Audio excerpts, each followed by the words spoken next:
Joker Folie, Deux, the musical sequel to 2019's Joker, which became the highest grossing R rated film of all time and led the year with 11 Oscar nominations, is finally here. Now, just to preface this with my thoughts on the original, I thought it was good. I enjoyed it. It didn't get the strong love hate reaction out of me like it did for many other people.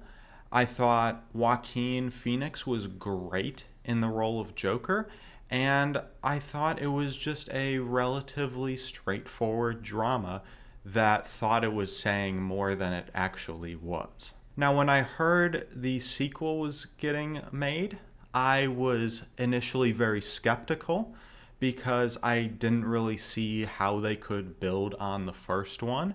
But then when I heard that it was going to be a musical, I became really interested despite the backlash from fans of the first one. The reason why I became so interested was because I did just find the first to be a alright drama, and I was interested to see how this 180-degree turn to a musical would put a spark of life into the story of Arthur Fleck, aka Joker. Now, despite my excitement for these musical elements, I have to say, leaving the theater, I just felt underwhelmed and disappointed. And I feel like this is going to be something that many people feel, whether it's because they were expecting a copy paste of the original or because they just thought the musical elements weren't executed very well like I thought. Much like the first film, this one is trying to comment a lot on mental illness and the acceptance of the mentally ill in society.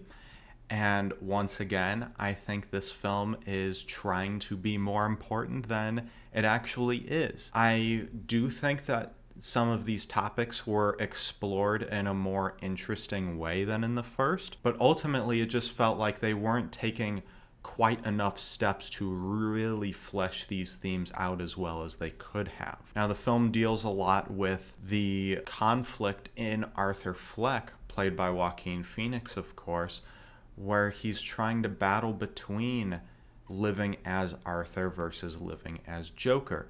And side characters, especially Harley Quinn, are trying to manipulate his mental illness for their own gain. And so I thought it was interesting to see how people alienate and manipulate the mentally ill and how that's commenting on how we need to be accepting of people as they are. Now, despite these themes being interesting on the surface, I feel like the film's narrative really hurt these messages. One way was through the musical elements. I thought, for the most part, there was just too much. There are, of course, good musical scenes like a Sonny and Cher styled set that accentuate these messages very well.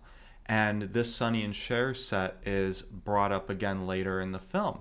So there is a relevant importance to the story that this musical number has.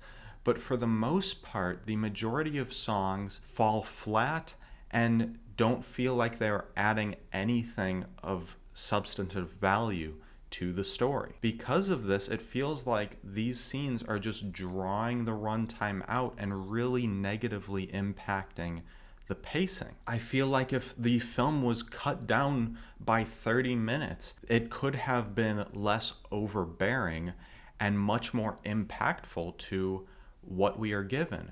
But the problem is, there just is not enough here for this long of a film. The film is also partly a courtroom drama as the narrative centers around Arthur Fleck's trial for murdering 5 people in the events of the first film. I am someone who really loves courtroom dramas. I mean, last year, Anatomy of a Fall, absolutely one of my favorite movies of the year. So I thought this would at least be an element that would interest me, but I thought this felt even more flat.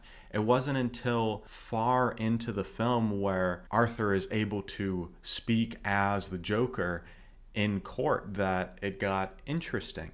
For the majority of the runtime, the courtroom scenes feel repetitive and feel like they are adding nothing of value to the story. Now, despite these severe mistakes that the film takes all throughout the story, there are things to obviously admire. Joaquin Phoenix is once again great in the role of the Joker. He is able to be creepy, funny, and emotional all throughout the film. He is able to do a lot with his facial expressions to convey so much emotion. Do I think he'll win another Oscar for playing the Joker? No, I don't. I don't even think he'll be nominated again, but he was a standout of the film. Lady Gaga was also a welcome addition to the fray as Harley Quinn. She is able to convey a sense of darkness that we don't typically get with the character of Harley Quinn in films. Gaga obviously adds a lot to the musical side of the film with how commanding her vocal presence is. So I thought she was a great addition. I don't think her character was given enough material. She isn't able to do a whole lot other than sing and be dark. Her character is fairly one note, but that is not her fault. She does a great job. It's just the fact that the script gives her character nearly nothing to do for large chunks of the film. I think Lawrence Sher's cinematography is really impressive. The film as a whole just looks great, especially the musical sequences where the light is just dancing around like our characters are.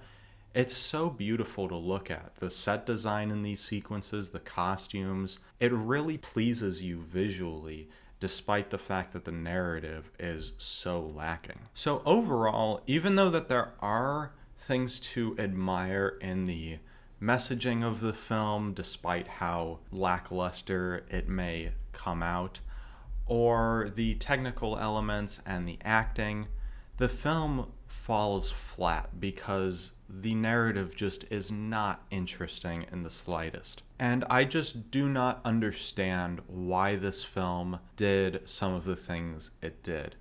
You know, the first film, it was kind of obvious that Todd Phillips wanted to tell his own Taxi Driver, King of Comedy-like story, but in order for it to make money, he needed to coat it with the identity of the Joker. But this was extremely successful in bringing these people in.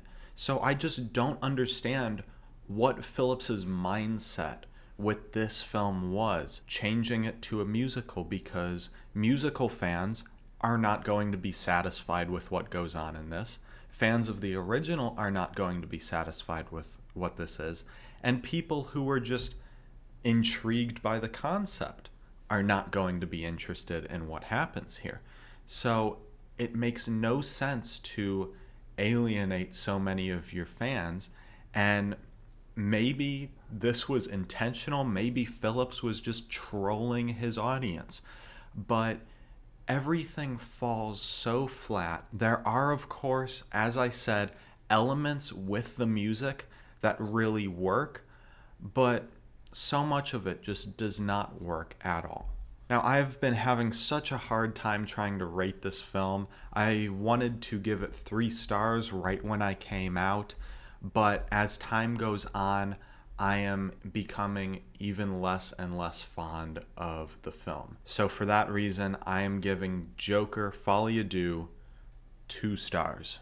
That's it with Joker Folie, everyone. I understand this is going to be a very divisive movie, so if you don't agree with what I said, leave your thoughts. I would love to discuss it with you in a civil manner. And if you liked what you saw here today and you would like to see more, subscribe to follow the odyssey that is Oscar season.